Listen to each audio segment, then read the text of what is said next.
পুজোর ছুটির পর থেকে হাইকোর্টের বিচারপতিরা নয়া রোস্টার মেনে চলবেন। এবার সেই রোস্টার তৈরি করলেন কলকাতা হাইকোর্টের প্রধান বিচারপতি টি.এস. শিবগানম। মঙ্গলবারই নতুন রোস্টারের নির্দেশিকা জারি করা হয়। পুলিশের অতি সক্রিয়তা অথবা নিষ্ক্রিয়তা সংক্রান্ত মামলা শোনার দায়িত্ব দেওয়া হল বিচারপতি তীর্থঙ্কর ঘোষকে।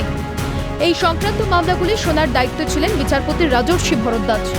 বিচারপতি ভরদ্বাজকে ট্যাক্স বা কর সংক্রান্ত মামলা এবং অন্যান্য বিচারপতিদের অনুপস্থিতিতে বিভিন্ন মামলা শোনার দায়িত্ব দেওয়া হয়েছে।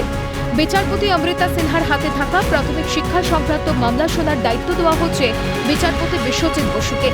তবে সিবিআই ইডি সংক্রান্ত সমস্ত মামলা শুনবেন বিচারপতি অমৃতা সিনহা। একই সঙ্গে পুলিশ ও শিক্ষা সংক্রান্ত মামলা ছাড়া অন্যান্য ক্ষেত্রে দুর্নীতি মামলা বিচারপতি সিনহার ঘরেই শুনানি হবে।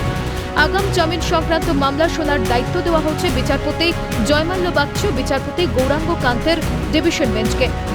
পাশাপাশি জামিন সংক্রান্ত মামলার শুনানি হবে বিচারপতি অরিজিৎ বন্দ্যোপাধ্যায় ও বিচারপতি অপূর্ব সিনহা রায়ের ডিভিশন বেঞ্চে। অভিরূপা হাজরার রিপোর্ট, ক্যালকাটা নিউজ।